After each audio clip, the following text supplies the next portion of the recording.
All right, everybody. Welcome to another episode of Reformed Weekly. You're here with Marcus and Thomas, and you had a pretty good week, Thomas. How's your week been? I've had a pretty good week. I got to preach to a bunch of kids. You did, but did very well, actually. Yeah, I'll beg differ on that. I think it did.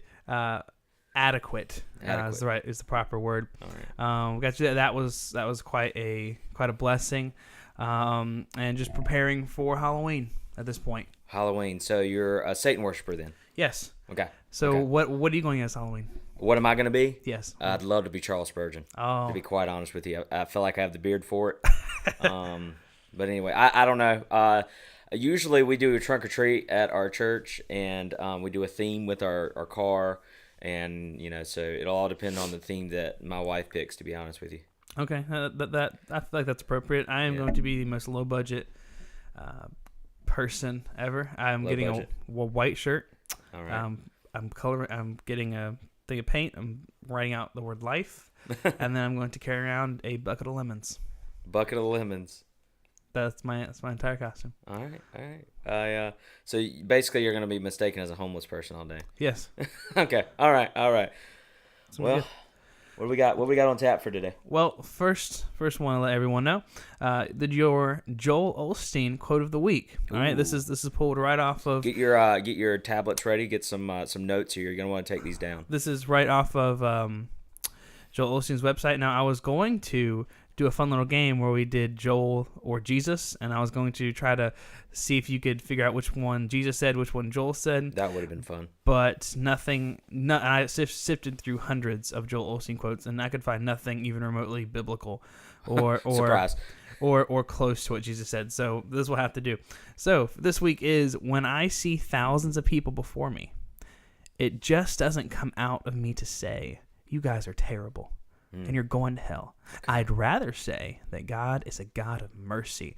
You've got to live an obedient life, but for every mistake you've made, there's mercy there. And I believe we can all do better. And then insert that really creepy smile that he does. Yeah, the child predator smile that he has coined. That quote. You know what I think about that quote, and I'm just gonna be blunt. Love it or hate it, that quote makes me feel good. Well, I'm pretty sure that's his purpose. Yeah. Feel good. Nail on the head there. Joey. Okay, so for our news articles this week, for what's in the news, the first one is going to be a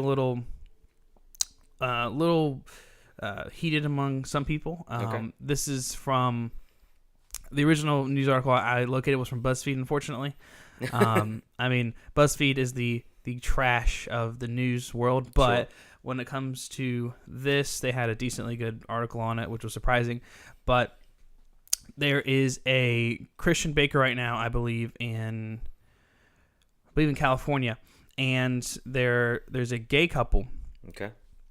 And they are suing them through the LGBT and a couple other of LGBT groups, suing the state out of the... Oh, here they are. It's Charlie Craig and David Mullins.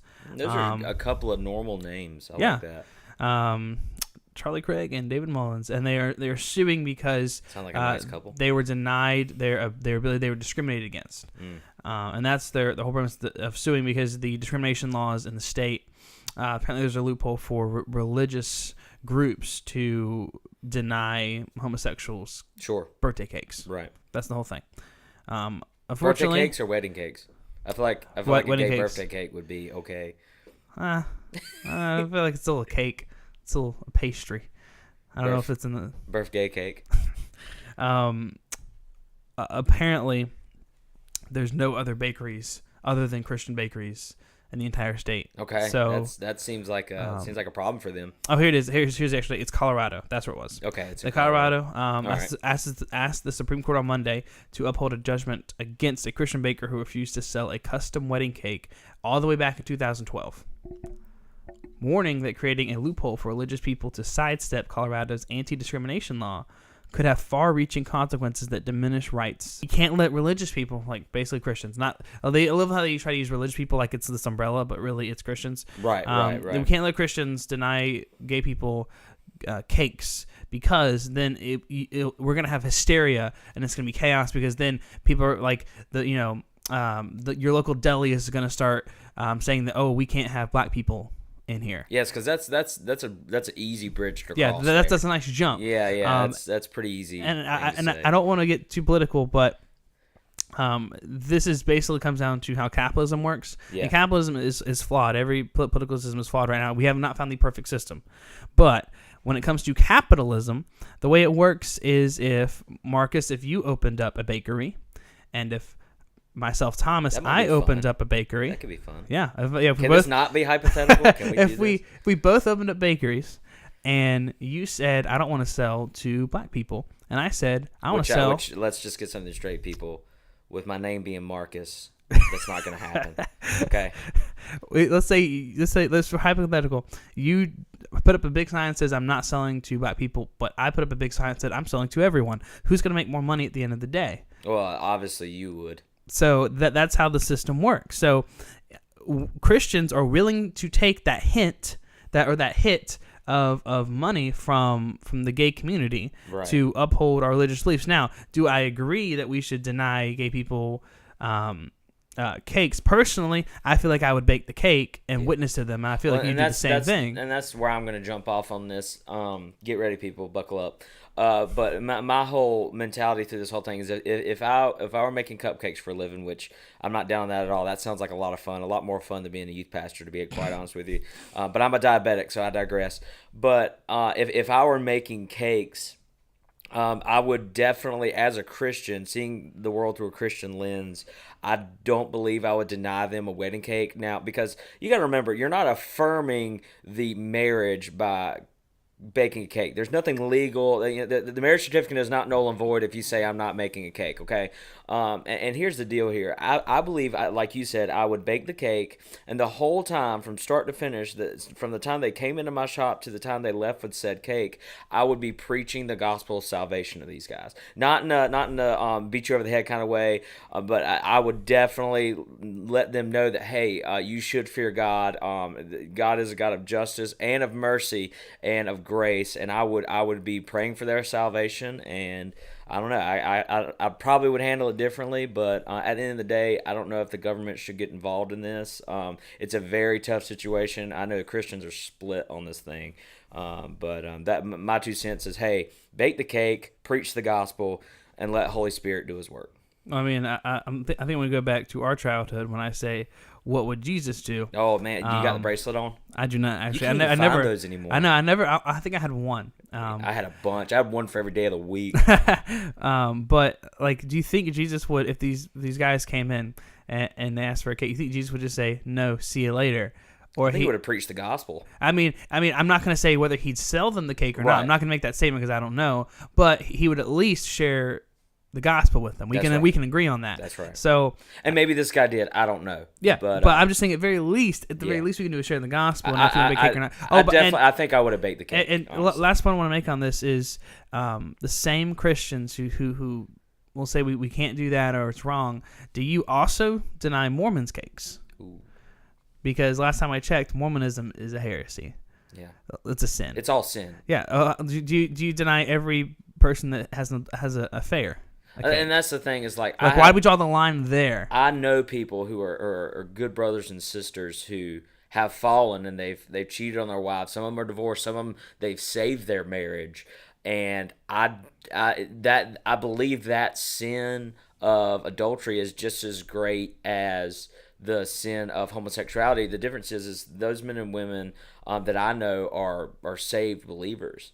And so their sin has been covered by Jesus, and I think I'm like you, and we talked about this a little bit before we got on air here, but I think homosexuality is one of those sins that's so external that it's easy to pick that one out and say, I don't stand for this, we're not going to help you, or we're not going to do this or that. And I think, I mean, it's a snowball effect, because if you're going to be consistent in your denial of sin to that level, which I don't suggest you go down that road. I'm like you. I mean, you got to start turning away people that are, and maybe you do turn around somebody that's in an open affair. I don't know. Maybe you do. Who knows? But And we will follow this case as it goes. And now it's been going on since 2012. Yeah. So it won't go away anytime soon. No, and this is happening all over. And I always find it's weird that it's always Christian bakeries. It is. It's not. It's never like the Christian deli. Nobody says, "Hey, I couldn't get my taxes done at H&R Block because there was a Christian guy there that says I'm not going to do taxes." It's like the specific line of work for Christians. It's always cakes. Like cakes. Like I'm sorry. Like I feel like if you're a Christian, you're really convicted about this. My suggestion would be either please don't go into baking. Yeah. Just because you're gonna have, like, I feel like baking it was the same thing. It's tough for believers. It was the same thing with Kim Davis when she did that whole thing, and I'm you know what you Yeah. signed up for. Don't you lie. Don't you try to use Jesus. That's the thing. I feel like people are using Jesus as a bandstand. And I don't know this guy personally. I don't know this case very well, but I can tell you what I would do. I'd bake the cake in Jesus' name, and I'd preach the gospel to him. Okay, so we have two more stories. I'm gonna go to All right. the more serious one first, and then we'll end with on a lighter note, because this next one's also a little bit more serious. This is coming from Christianity Today, the website. That's a good. I've seen this name. article. I've seen this article all over Christian websites. What about Christianity Tomorrow? That's today. It's today. Today, Okay, not it's only tomorrow. today. Today. I got you. Nice day today. Today.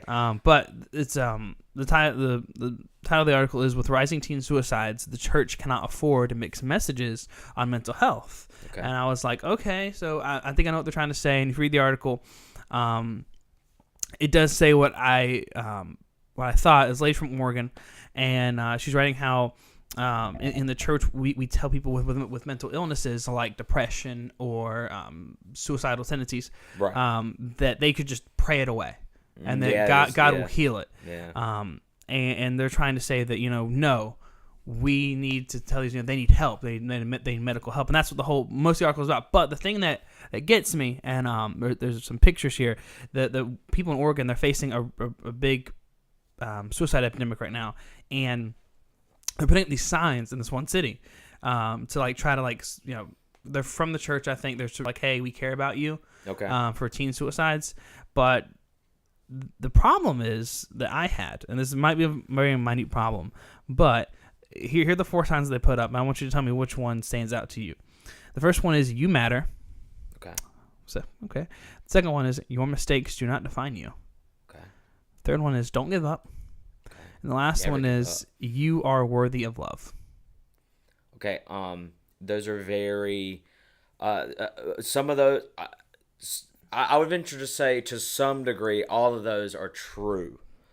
Yep. But to some degree, all of those, or at least some in part, are false teaching. Mm-hmm. Is that fair to say? Well, I think the one that stands out to me is, you are worthy of love. Yeah. That's the one that sticks to me, because I'm like, if you're talking about from another human being, then in a sense, yes. Yeah, right. If we're talking about God, which Absolutely this is from a church, so my idea would it be from God, and I would say absolutely not. But even the most grounded Christians have a tendency to kind of slide over to this idea of, especially with young ladies. I know it's they struggle more than guys with, maybe not anymore, but I guess it's more in front of them, but they struggle more with how they look. They need to look a certain way, so we automatically tell them, "Oh, you're worthy of love," and that's very true on a human level. But at the end of the day, I think we're in a danger zone there. In a danger zone when we say, "Hey, you're worthy of love," and we don't remind them that, hey, we're not worthy of God's love. Because honestly, ladies and gentlemen, there's nobody here that's walked this earth that has earned the affections of God Himself. That's just. Well, I have some students that struggle have struggled with suicide or suicidal tendencies. Yeah. And it's honestly hard. It is to look it is. to look at them and go, hey, you don't deserve heaven. Right. You deserve hell. But I think what does help and what isn't preached enough is that yes, you didn't deserve God's grace, but that's what makes grace so sweet, and that's what makes it grace. Yeah. Like it's not grace if you deserve it, and I think we don't use that enough. We don't use the fact that In hey, tandem with it. right, and I feel like if we really explained, hey, you weren't worthy of love, but God made you worthy of love because He, called you to salvation. I think that would deter. In fact, if you tell somebody, hey, and I'm going to go full Calvinism here, if you tell somebody you were chosen by God to be His son or daughter, I think that should, kind of ward off any attempts of I'm worthless. Yeah. I feel like it should just get rid of that. Well, I think the idea the article is getting behind is, we need to stop telling, teens or people that they should just pray away depression. And Well, it's a very real thing. Yeah. Well, It's not something that's fake. They're not being. It's not a drama queen kind of thing. And like there's medication for a reason. Absolutely. Absolutely. Like I've known brothers and sisters across the years who have struggled with depressions, mostly depression. I know a lot of personal friends that have struggled with depression. Right. And my first thought is when they tell me that they've been praying about it, I'm like, have you gone to the doctor? That's right. I mean, you can pray all day and God can do anything, absolutely. But we have the ability to ease that pain a little bit. That's right. I don't think God's going to sit down there and go, oh man, don't Can do I it. just say this? Because of God's complete sovereignty, did He not allow the forging of these That's what I'm saying. these drugs that help us with these things? That's what I'm saying. Like, come on. I think we can just leave that there as, hey, Now it's I'm not all saying God's- let's put Prozac, right next to the Skittles, but All right. So a little more lighthearted after those two more intense topics. The Dove Awards just happened. Have you heard about the Dove Awards? What is that again? The Dove Awards is a Christian. It's like the Which dove one? Which is that it's a wing of a dove? it's like the Oscars for Christians, except it's nothing like the Oscars in the sense of reverence or respect. It's more in the sense of like we're an award show. Okay. It's kind of like the Grammys, I guess. How have we not been invited to the? You think we'll make it next year? I don't think so. Not after looking at these winners. Would we go? That's the question, people. Would we go? So the Dove Awards is basically like a it's like a Is it for like Christian music? it's kind of like by the way, people, I know what the Dove Awards is. I'm just ashamed to say I know exactly what it is. It's quite an event. People like Kirk Cameron love going. Oh, absolutely. So Kirk, very good friend of ours. Very good friend. But the thing we're going to talk about though is not because it's mainly for music. Right? It's mainly for music Christian artists, which we've already discussed our love for Christian music. Sure. But so much of it. Yeah, so great. But the thing that got me is that this year they had a inspirational film of the year because they dared not put Christian movie or a religious film. This is inspirational film, which it's supposed to inspire me. Yeah, so the Dove Awards and lo and behold, a movie won that. Did it? That we have both seen multiple. Well, I've seen multiple so times. It's a movie we hold in our hearts. Then yeah, we actually saw it in theaters together. Did. I know the movie you're talking about. And that was it's a fun movie. That was The Shack. For those of you who don't know, The Shack was written by William Young, I believe. And he sounds like an evangelist. I will just let you take it from The Shack. We're not going to give our full reviews or anything. This is just that would take the full hour. This is just our opinions on how we think, like why The Shack won. So why do you think The Shack won Inspirational Movie of the Year? And the other films they had before, like The Case of Christ. They had the that movie Risen with the guy going across trying to find Jesus' body. Like they had movies that I could see winning over this. Sure. Actually, I could see all of them winning over this. Well, and here's the thing: like quite a few years back, not too far, but a few years ago, there was a Martin Luther movie put out named Luther. You and I believe, watched this. It was given to me by a friend. He said, you got to watch this movie. And you know what really stuck out to me about this is that it wasn't labeled a Christian movie because they actually went straight by history. What I mean by that is there were some things that Martin Luther said and did that we would cut out as Christians, and they were like, no, we're going to put that in there. And so because of that, there's no way, I guarantee you that wasn't nominated at all in the Dove Awards because it wasn't a Christian movie because it had too two swear words in it. Okay, so here the actual nominees. Risen was actually not in there, surprisingly. Okay. Which I thought that was a decent movie. It was Ben-Hur, which got terrible reviews. I'm Not Ashamed, which I have never even heard of, but it's from Pureflix, so it must be good. Oh, absolutely. Priceless, not heard of that either, and I love movies, guys, and I haven't heard of some of these, so they must not be big at all. The Case for Christ, which I have heard of. I was actually going to go see that, but yeah, I just didn't spend the money. And then The Shack, and let's see, 1, 2 this year were both Pureflix movies. Okay, well, and just kind of give you some background, Thomas and I went to theaters and paid good money to try to... Unfortunately. We kept it up in mind, I think, but at the same time, I had my notepad ready for any type of heresy. Yeah. And just some things that stuck out at me was how the person who portrays Jesus. By the way, they nailed Jesus as far as ethnicity. That was the only good thing about the movie. Like, they nailed him. Like, that was spot on in my opinion. But just a few of the heresies are that we are the center of God's, like, God exists because of us. We're the center of God's affections is what how they put it. What other heresies do you remember about this movie? Well, I actually at one point watched it again at home and just went down the list and see how many I could find. Sure. But there was a plethora. I mean, we could probably make an entire video. We tore this movie apart, and at its core, I mean, it's a feel-good movie, you guys, but at its core, the theology is very dangerous in this movie. Universalism is rampant. Yeah, everyone goes to heaven. Dangerous. I mean, everyone goes to heaven. Yeah. There's no consequences. It actually shows that his abusive father in heaven, and there's no speaking. There's no evidence. There's salvation there. There was no. There's no evidence. It actually hinted at his death. Yeah. And there's no evidence of any repentance or anything. And literally everyone who's ever died was out in this field. Yes, that was supposed to be heaven. I mean, you can talk about how God was a woman and a black woman, which is both wrong. He's also not a white woman or a white man. Yeah. Jesus was pretty spot on, as you said. Apparently, God was a pretty good cook, though. Yes, I did get that from the movie. And loved really good secular music. Absolutely. The Holy Spirit was a woman. You can talk about the Trinity. You can talk about God being on the cross. I remember there was this conversation on the porch he had with God, and it was a pretty heretical conversation. I don't know. There's no wrath. It completely did away with God. Or you can talk about how. Remember, he was like, because the guy that's the main character. Yeah, the main character that loses his daughter. Yeah. Is talking to God, and they're just having a conversation. He's like, "Well, what about your wrath and judgment?" What? What do you mean? And she was like, "You lost me there." And I was like, "Wait, first of all, you lost someone, like that's lost salvation, right?"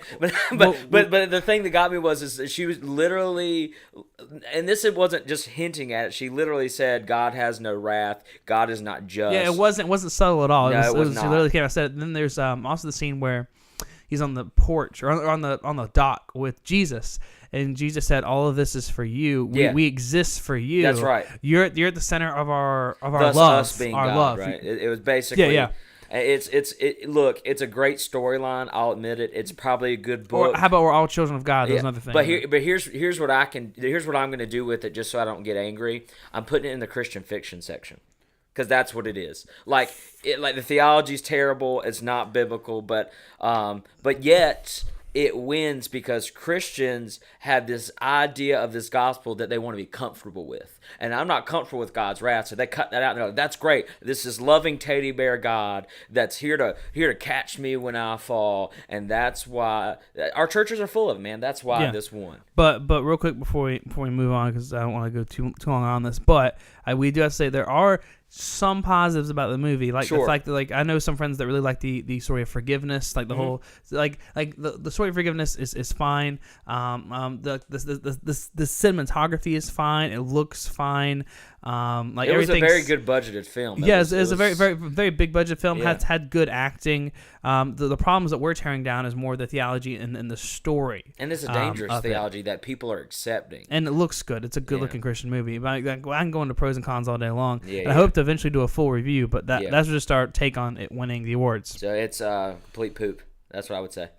That it won. But no surprise here, They unfortunately. got 3 out of 5 Osteens. That's right. That's right. All right, so I feel like it would get 4.5 out of 5. Those things. okay, so next segment, segment we did last week, and I very much enjoyed. The segment we're doing this week, it's called. I've actually officially named it yet. I'm just gonna say weird church headlines for right now until I come up with a better name. But that's what we're doing. This time though, I thought you were about to go into Heretic of the Week. I was excited. This time though, Marcus has not seen any of the headlines. No, I have not. He has shielded them. So from me. this you is are about to reveal to me. This is his first reactions to them. Heretic of the Week is next, so don't worry. All right, we'll get to that. Okay, so first one, and you'll notice a couple themes that have come back from last week. Cool. That is one, things getting stolen. Okay.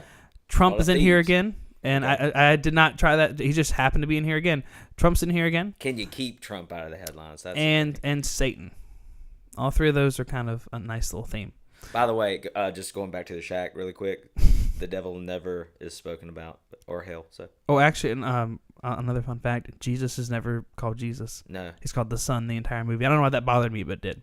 Yeah. Okay, so first one: priests fishing gear stolen from vehicle near Buttle Church. That's say that church name again. Buttle Church. Buttle Church. Can I just hand them my resume right now? Can I get on staff at Buttle Church? A newly ordained Roman Catholic priest's fishing gear was stolen from a vehicle parked outside a church in Buttle. When he walked outside Wednesday morning, everything was gone, including a bike lock and the cleaning supplies. Somebody and then, stole the man's and then fishing stuff. dramatically, it says the fishing trip was canceled. No. So, poor pastor. Now he's just feel- got to fish for men, right?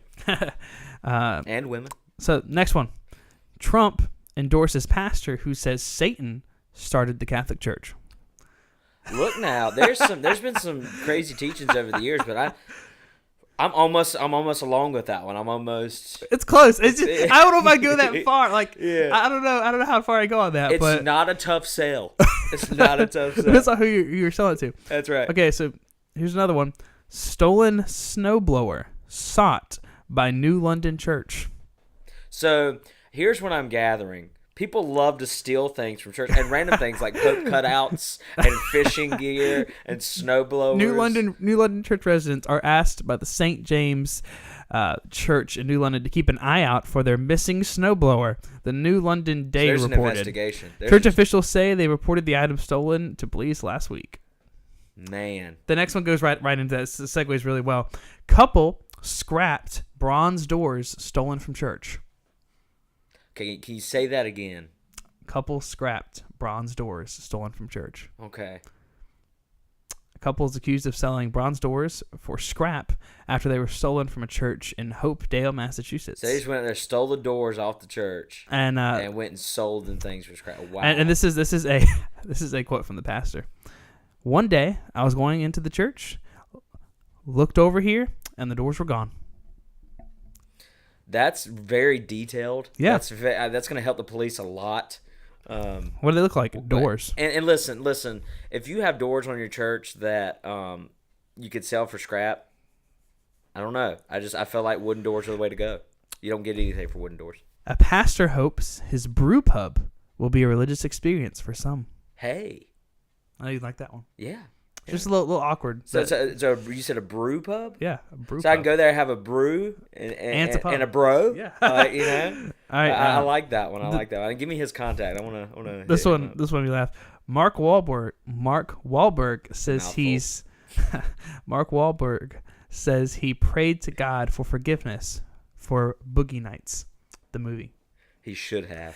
Actor Like, Mark that's- Wahlberg says he's prayed to God for There is forgiveness a for his God. role in the 1997 movie Boogie Nights. That you know what I have to chalk that up to. That is the judgment of God and the fear of God falling on someone and them seeing the gospel and repenting of their sins. Thank God for men like Mark Wahlberg. the gospel lives on. Church of Satan lauds library for hosting 5-horned killer clown drag queen at kids' story time. What is happening here? What is? So Is there a picture of this? there is, but I don't want to. I can't pull it up right now. Yeah. I'll It's probably blocked by the church's it's this. Wi-Fi. It's this. Anyway. It's this like looks like almost like a cosplayer. Yeah. And this white kind of like devilish outfit and like these giant horns. And she's reading a children's book in a library to these kids. And apparently the Church of Satan took offense to this because it was like. It's almost like if someone portrayed God like in a stupid way, we'd be like, "Oh no, we need to," it's like them." Like the Church of Satan was mad. So okay, so they're like, this is a misrepresentation of who our Satan is. of our Lord and Savior. Look, Satan. I don't know. I've never seen, and I'm gonna get off on a tangent here, which I think is fine because I'm just gonna do it. This is our podcast. I'm gonna do it. I love walking into churches such as my own and seeing these depictions of Jesus in stained glass, and I'm like, where is your your photograph of Jesus? Where's your portrait of Jesus that you drew that from? And I kind of think we're probably just as far off on our depiction of Jesus, at least physically, as they are on their depiction of Satan. I just got to be honest with you because they're, I don't know. Well, if you go into white churches, it's white Jesus. It is. It's a white Jesus. If you go into black Jesus, if you go into black churches, it's black Jesus. Right. With like a fro. And then you got Hispanic Jesus, which is probably closer in skin tone to the actual Jesus. That's actually Jesus. Yeah, that's right. Yeah, you're right. You're right. But like they do realize Jesus lived, in Nazareth and in Jerusalem and those places, in a time where if you were to see a white man walking down the street, it would like be seeing like a unicorn. Yeah. Like it didn't happen. Which are also white. Yeah, it didn't happen. It wasn't a thing. Yeah, well, and I'm just what I'm saying here. At least the level, the playing field is level here. Like they're Satan's getting misrepresented. At least misrepresented, there's and something. Jesus is getting misrepresented. It's okay. It's a common thing in churches. And the last one, which is my favorite, teacher, and this is there's a comma here that's important. Teacher to hail Satan, pastor vows sledgehammer. That's the whole article. You didn't skip any words. That's the title of the article. There's a comma, so it's kind of a two-parter. It says teacher to hail Satan, comma, pastor vows sledgehammer. Now I'm liking the reaction from the pastor here. So just get a sledgehammer. So it's a language arts teacher, at the I'm gonna butcher this school name, Boca Raton Community Middle School. I probably butchered that. That's a middle school. How do these middle school kids sing? Is looking. I know. Is looking. I bet they have like an abbreviation. She's looking to erect a 300-pound metal pentagram with messages including "May the children hail Satan," "In Satan we trust," and "One nation under Antichrist." But one local pastor is vowed to personally demolish the display with his sledgehammer. Okay, I thought assault was going to be in here. That's what I was thinking. Same. When I read it, I was like, but he's going to take down the idol. He's going to take down. Okay. Which kudos to him. Kudos to him for doing it. I kind of want that to be filmed, and I feel like he would probably get in trouble. But I feel like he probably. It's a little. I give him a round of applause for sure. It. Okay. I feel like I want to get a sledgehammer myself and head down there. Yeah, a little bit. Yeah. A little bit. All right. So last item on the list. This is your favorite segment. So why don't you introduce this next segment? Ladies and gentlemen, it is time for Heretic of the Week. And by God's grace, only by God's grace, are we not the Heretic of the Week. All right, so what do you have here? We got what? This guy named, now this is a tough word. I'm going to have a tough time saying this. And I want you guys to listen carefully as I say this. His name is Bill Johnson. Is that? Yes, that is correct. Yeah, I mean that's a neighbor's name. Like that's, to me, that like sounds like somebody's neighbor. That is as general as you can get. Pretty much. I mean, William Bill Johnson. That's just. All right, so we're gonna listen to this clip. This is taken from his This is good, you guys. I want you guys to listen to this. This changed my life. This is taken from a sermon, and it is out of context of his sermon, but it's out of context in a way that he was making like a side point in his sermon, so you don't have. Those are dangerous, by the way, and they're the ones that get you. I will link. I'll try to find and link the entire sermon. If you think that maybe we're taking it out of context, or you want to hear it for yourself in entirety, I'll put that in the description and link it below so that we can tell you where we got it from. But that's only if you want to actually go through the entire one, which I don't recommend. So here it is. Did you know that Jesus was born again?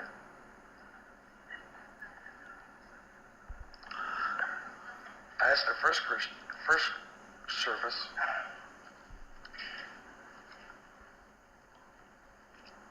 and he said no, but I will show you, it's in the Bible. Jesus was born again. He had to be. He became sin.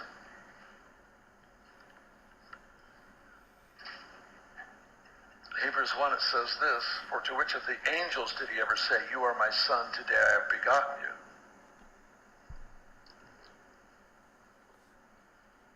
In Acts 13, he explains that. God has fulfilled this for us, their children, and that he said that he has raised up Jesus, as it is also written in the second psalm, you are my son, today I have begotten you. And that he raised him from the dead, no more to return to corruption. He was born through Mary the first time, and through the resurrection the second time.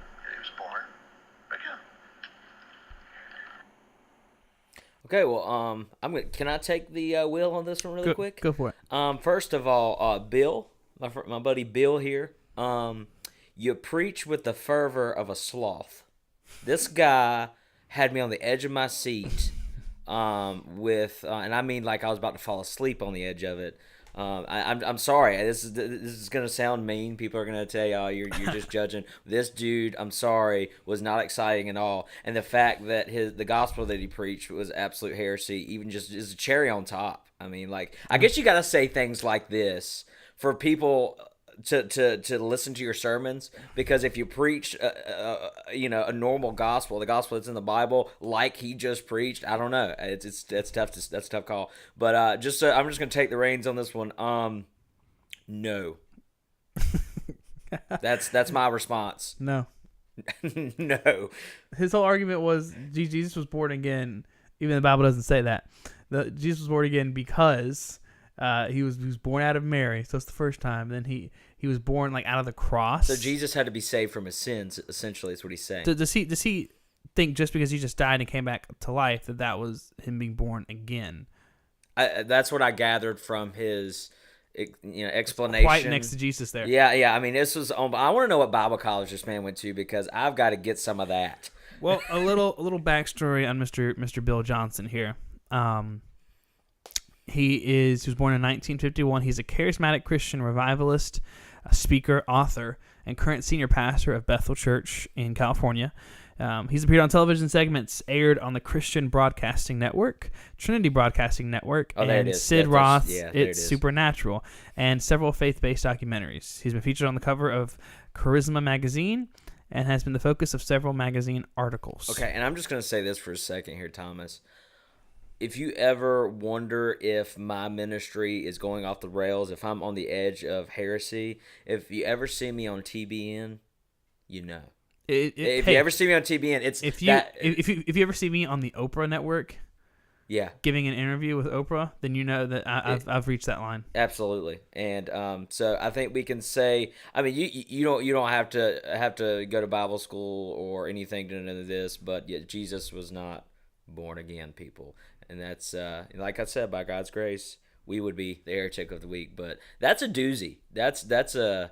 There's no bones about that. That was rough. So are you saying rough, that? Bill. So like he's saying that, because in the Lord's Sermon he says that Jesus had to to be born again, you had to have sin.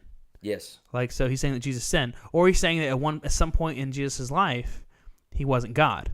Yeah, it's a whole can of. He does realize if Jesus, at least at some point in his life, was never God. Yeah. Then he wasn't fully God.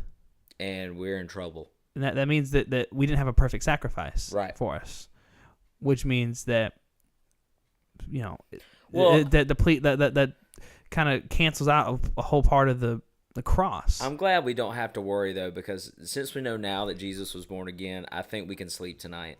I can relate to him more. Yeah. Knowing that I was born again and he was born again. That's right. This almost sounded like, when I first heard it, I thought it was I thought it was like Mormon teaching, because Yeah. Mormons believe Oh, yeah. that Jesus was not fully God. Right. He was a God, but he was not like the Right. God. And we can become. Yeah. A God. So that I thought it was Mormon teaching, because I thought it Yeah. was more of the idea of that, Jesus had to be born again because he's like us. Right. Well, look, there's a term I learned in theology school for this type of theology. It's a big word. Get ready, buckle up, because you're about to learn something. Take it down. The word for this type of theology is garbage. Yeah. That's what that is. There's not anything like, we could pick it apart, but it's just kind of It picked itself apart. dumb. Yeah, This it is just dumb. you use the D word, man. I'm Get sorry. us canceled. I'm sorry. I didn't mean to do that. Did you? All right. So, is there anything else you want to talk about before we go? Not really. I mean, I tell you what. One thing I do want to talk about, because at the end of the day, you and I are both youth pastors, and something I didn't grow up participating in, because I grew up in a Southern Baptist church, is Fifth Sunday. Okay, Fifth Sunday to me when I was growing up was that's just coming another up. Sunday of the month. But here in the denomination that me and Thomas are in, it is every Fifth Sunday is a youth-led worship. So I'm excited. I've got my youth praise band's going to be leading worship. They're really awesome, actually, and I'm not just saying it because they're my youth. They are a great praise band. I've got some different kids that are going to be involved, or should I say students? You can't call them kids. That are going to be involved in the service. It's going to be much like an adult service, but just with the students. And then I have the opportunity to preach this Sunday. I just need to, other than I know I'm going to preach the gospel, I just need to figure out like what I'm going to preach on, Mm-hmm. But I mean, I'm excited. What do you got planned? For our Fifth Sunday is the Sunday morning directly after the Saturday night that we're doing our trunk or treat. Oh, that's going to be fun. And I have a bunch of students that will not even be there this Sunday, just because it's so you got a thin herd. It's the last Saturday for all of my students in band. Like that, they have band competitions, and like they do this little thing where they go out to other cities and they play at the football games, like the marching band. And I've got like 4 or 5 students in it, and it's their last one, so they can't miss it. So they'll be gone, and of course the last one's in Raleigh, and we're in Greenville, so that's a good 2-3 hour drive. Yeah. So they won't be back till like 3 a.m. and they're not going to want to come to church at 9:30 a.m. in the morning to use Sunday. So I'm having to that's scrape persecution. That's what that is. all my resources together just to try to get just a bigger bones one. But I enjoy it no matter what, because I get to preach, and I think it's a great way to show off to the adults, like, hey, this is what I'm teaching your kids. This is how I'm teaching your kids. Right. Here's a little. They get an idea of it. what their kids are getting from the. I like the idea of just having the students lead something, like filling those roles, like knowing, hey, this is what you're going to do. You know, my all-time favorite term, the youth are the future of the church. That's my oh man! Every time I stopped a youth committee meeting one time because somebody said that, and I said false. I pulled a Dwight. I was just like false. It's like, which bears best? And I was like, you know what? They're not the future of the church. They are part of the church. See, and this is and I'm gonna get off on a tangent, but we've got some extra time here. My biggest pet peeve is like when you come into a church, there's almost like 2 churches. You've got the adults that have their church, and then youth that are like, well, you're almost there. You're almost part of the church. And it's absolutely terrible, because Jesus said, let the children come to me. He loved kids. They weren't some, secondary part of the kingdom of heaven. They are directly involved. And it gets on my nerves. They're the future of the church. And they say that thinking, I'm throwing a bone to the youth. Well, with that idea, there's also the idea that we have to dumb down the Bible for the youth. Now, I understand you don't want to be teaching 3-year-olds about the atonement and predestination. I got you. But when it comes to man, you teach them early. When it comes to teach them election. You are totally depraved. All right, so tulip. Let's spell tulip. We all love tulips, Jimmy. You love a tulip. That's yes. Right. You're total depravity. That's right. You're unconditional election. We can count tulip on our fingers. By the way, when I die, I only want tulips at my funeral. At my wedding, I just want tulips. Well, I missed the boat on that one. Yeah. Sorry, tulips are expensive, by the way. You better start saving now for that. Oh, my salary. Yeah. Yeah. But when it comes to like us dumbing down theology to the kids, I've been told by committees at my church that I can't teach the kids that they're bad people.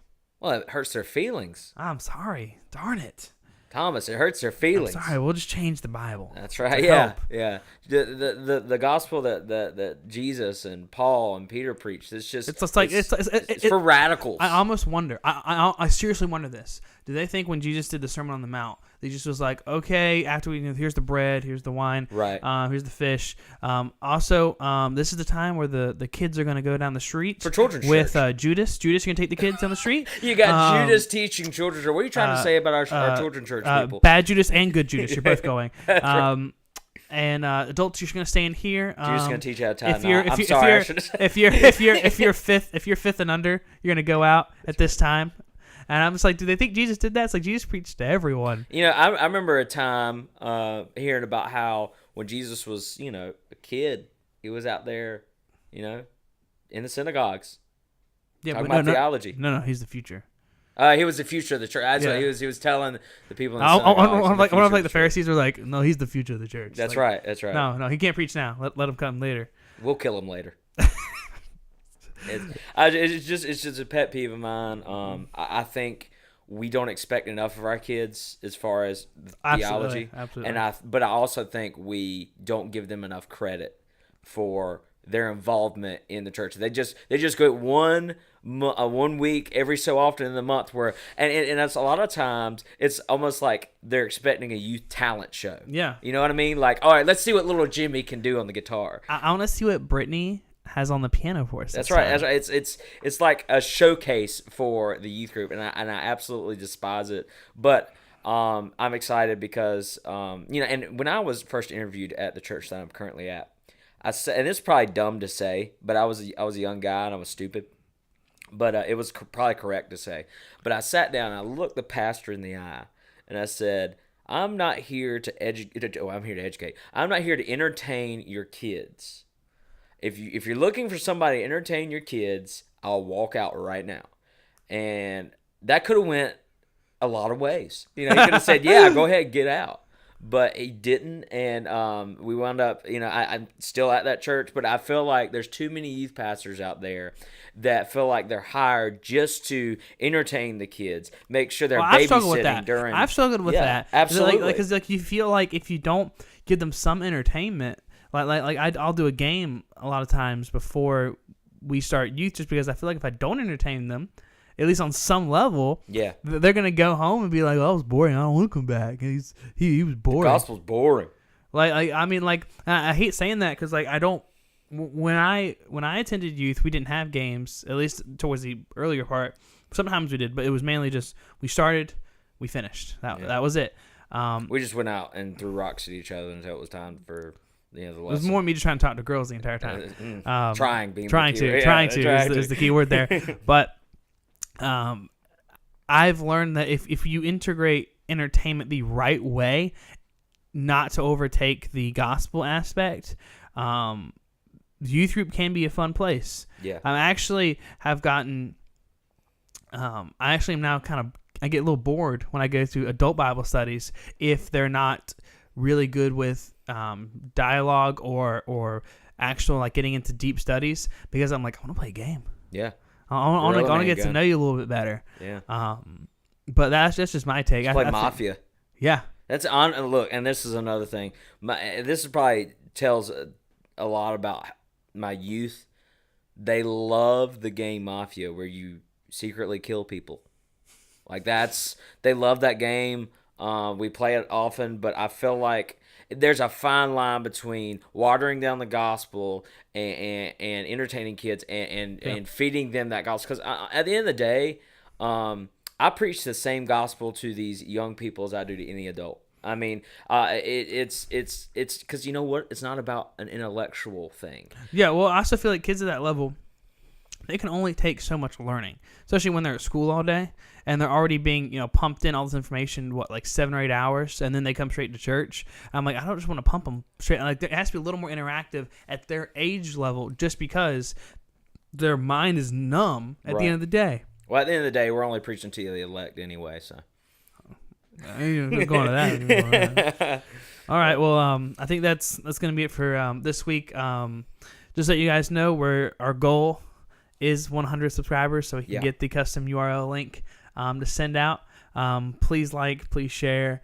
Follow us on Twitter. Yes, please. We'll have the link in the description. Weekly. Our email is there if you want to ask us any questions privately. Publicly, though, please comment on the video. Let us know what you didn't like about it. Let us know what you did like about it. By the way, just a little something cool to share.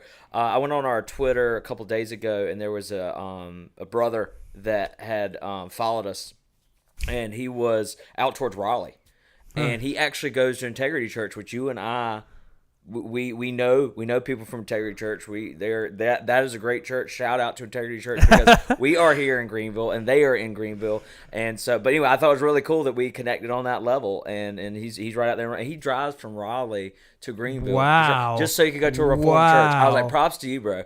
Props to you. That's great. Yeah, I mean, I was excited for him, and it couldn't go to a better church. Love Integrity Church. If you're in the Greenville area, check them out. They're awesome. But yeah, and if you guys ever are struggling to find a Reformed church or a church that preaches Reformed theology, try to ask us to send us emails because we know a lot of churches around North Carolina, or at least we know churches that can network with other churches. Yeah, well, a lot of Reformed churches I've noticed now are they're like not hiding, but their names are not. They don't have Reformed in their names. Yeah. Which is a little frustrating for me when I go out of town and I want to try to stay go to a church maybe that is Reformed, but the Restoration Church. What's that? What the New Covenant Church? Yeah. I don't understand. Is this Reformed or not? They're usually non-denominational, or if they are Reformed or Reformed Baptist, they will not say it on outside the door, and it's usually a little frustrating. So I can understand if people get a little frustrated looking for Reformed churches. But yeah, I absolutely. If you guys, if you're having trouble finding a good Reformed church in your area or a good church in general, help, we can help you with that. Just reach out to us. We'll help you any way we can. Tweet at us, email us. If you ask whatever. us a question, I'm saying this right now because we're so early in our days, we will answer it. Absolutely. No matter pretty much how stupid it is, we'll at least acknowledge it. That's right. We'll do something. Right. So we will really want. And I actually had this guy ask me a question. I'm going to take this opportunity right now to talk about it. And we kind of covered it in our first podcast, but I want to make sure we don't overlook anything. He asked us why we are involved in a denomination that is not Reformed and why we don't switch. I think was the gist of the question. It's a good question. Yeah. Very good question. I hate that we have to at the end. Yeah. But as far as I go, I grew up Southern Baptist. I was never involved with Reformed theology, so all the contacts, that I had were not Reformed. I became Reformed because I went to theology school, and some of my family are original Free Will Baptists, and when I was looking for a job as a youth minister, just the connections I had were in the original Free Will Baptist community. So, and they're great brothers and sisters. We may not agree on some theologies, but we agree on the biggies. You know what I mean? But I one thing I made sure when I came to the current church I'm at is. I was very straightforward with the leadership here. I said, this is what I'm going to preach. And, I'm not going to change or water down what I preach. And honestly, I've been here well over 2 years and I've had zero problems. In fact, people enjoy the theology that I preach. And from the pulpit as well. I mean, even the elders in the church have no problem with the theology that I preach, and it's worked very well. But yeah, the reason we haven't turned tail and run to a Reformed church is, one, I don't want to turn my back on my church. I feel like there are saved believers here that are benefiting from my ministry. God has purpose. Absolutely, and I believe that the gospel can still work in the lives of Free Will Baptist people. Well, I also want to make this statement real quick. James White is a Reformed apologist, and he's made statements multiple times about another apologist named William Lane Craig. Now, we can all agree, William Lane Craig is not the smartest when it comes to theology, because he's a Molinist, and Molinism is, I think, just a little dumb. But William Lane Craig is an incredibly intelligent apologist absolutely. and man for God, and I don't think anyone who downplays that is really it's really offensive. Yeah, Because what yeah. William Lane Craig he is an amazing benefit to the kingdom of God when Sure. it comes to what he's done on earth. But I mean, at the end of the day, his theology is a little wrong.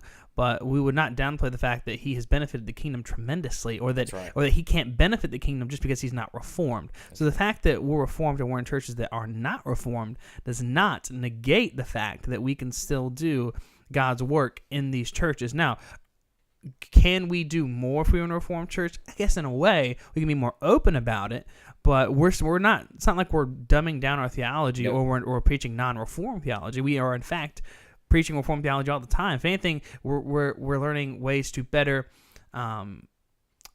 teach Reformed theology without using those buzzwords of predestination, limited atonement, etc., the elect.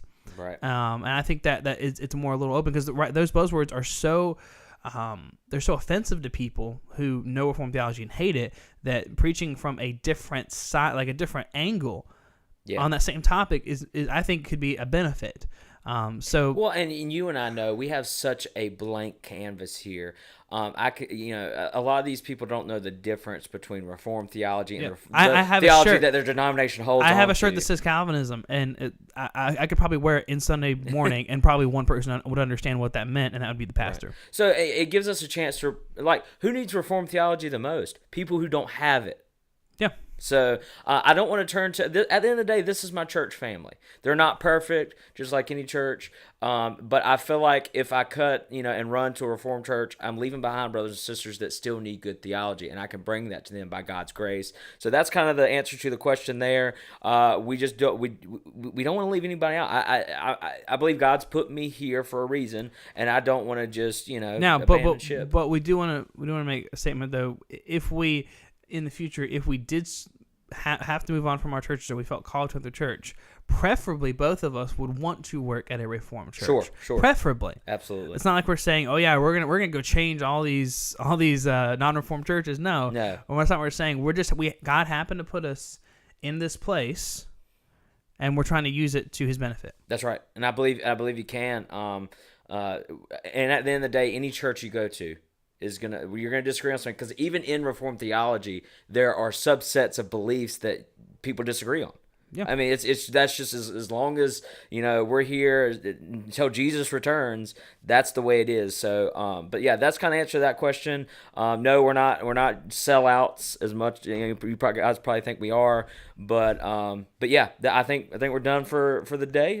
I'm gonna get some lunch. or Yep. something. That sounds We like eat a lot of lunch. Yes. That's just so you guys know, we're not fatty. I mean, we are fatty. We are fat. We're fat. But we record this We're very fat. right at the end of the morning time, and we're usually wrapping up around noon. So as we're not eating constantly. Now this is probably this hour is probably the longest length of time we've ever gone without food.